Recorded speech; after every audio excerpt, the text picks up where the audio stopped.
kalpten kalbe indirmezseniz bir anlamı yok. Let me give you another example to compare and show the difference between goal setting.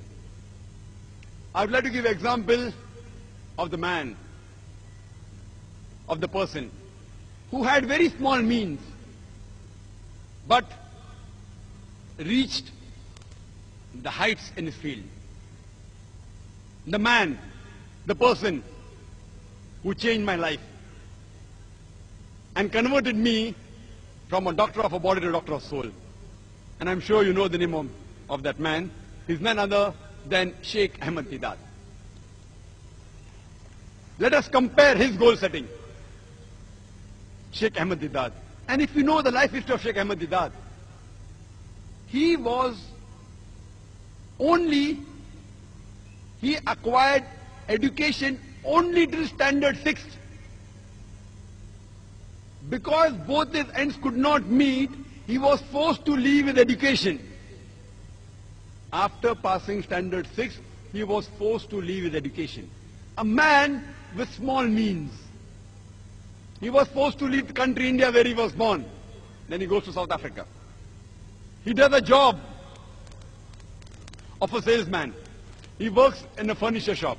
He does the job of driving, etc. And while he was in South Africa, he used to constantly be harassed by the Christian missionaries, who used to tell, Islam is a useless religion.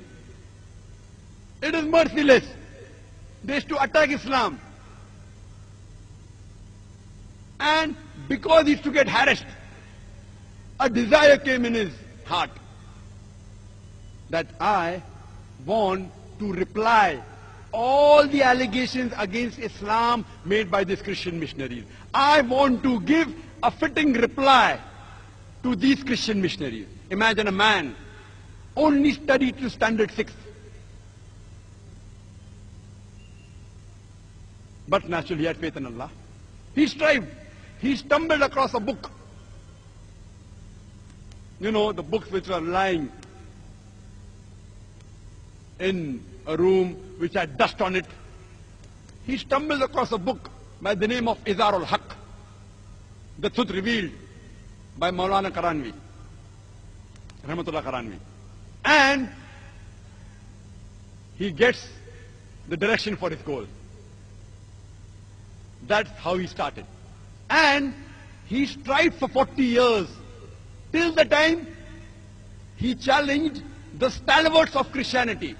Imagine a 6th standard pass man strive for 40 years and challenge the stalwarts of the world. So much so that in 1984, in the early 1980s, he was about to debate Reverend Jimmy Swaggart.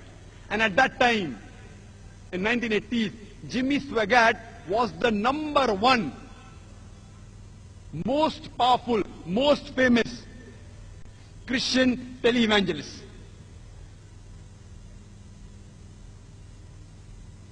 Just a few weeks before his debate, one of the fans of Sheikh Deedat told him that Sheikh Ahmed Deedat, I'm your fan, but I want to give you an advice. This man, Jimmy Swaggart, I know him. I have studied him. Please don't debate him. He will chew you and he will spit you out. Imagine a fan of Deedat giving advice to Deedat. You don't debate this Jimmy Swaggart. You don't know him, I know him. He will chew you and he will spit you out. The person who was the most famous televangelist, who owns television channels, whose budget was more than $1 million a day to keep his head above water. Our Sheikh Ahmed Deedat, mashallah. With Allah on his side, he goes to USA. In the hometown of that Christian missionary.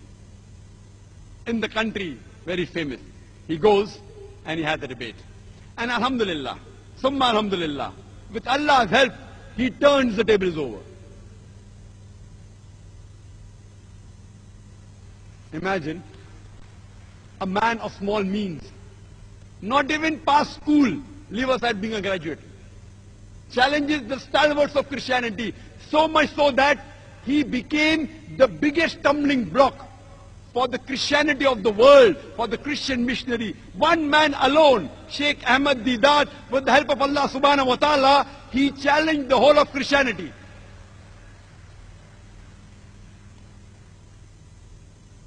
Let's analyze his goal setting. Number one, the Islamic. Was it Islamic? Was it according to Quran and Sahih Hadith? Was it for Allah and His Rasul? But naturally it was. That's the reason he was able to achieve his goal. Number two, was it specific? Yes. His goal was specific. I want to reply to the allegations against Islam. Specific. I want to give a fitting reply. Remove the misconceptions about Islam that is there in the minds of the non-Muslim. Number three, was it lucrative? Was it profitable? He wanted profit in Akhirah. And inshallah, Allah will grant him Jannah, inshallah. But besides being profitable in the Akhirah, it even profited him here. You know, a number 6 standard pass man.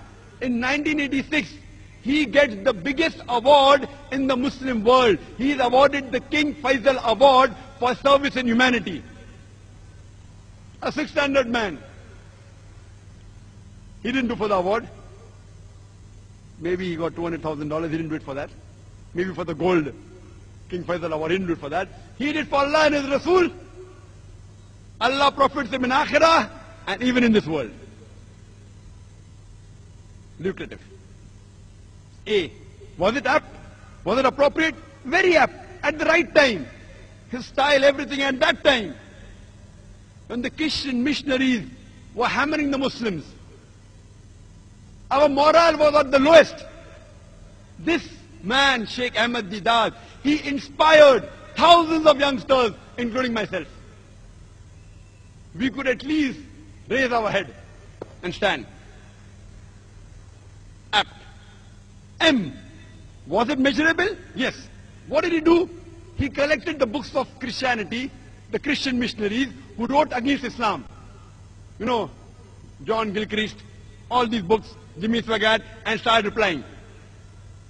When they attacked the Quran and Islam, he replied and he studied their scripture, Bible, used the verse of the Quran and implemented on them, and he found results.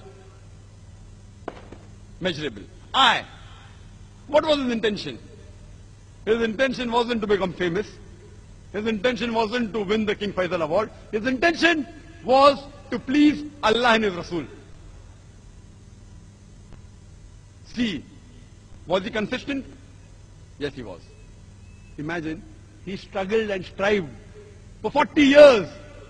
And if you know his history, his office was a small, dungy place. And he tells us that even to print a black and white pamphlet, 1,000 quantity, they used to have a meeting. Let's have a meeting. Can we print 1,000 quantity of a black and white pamphlet? MashaAllah. Consistent, kept on striving, till he reached his goal.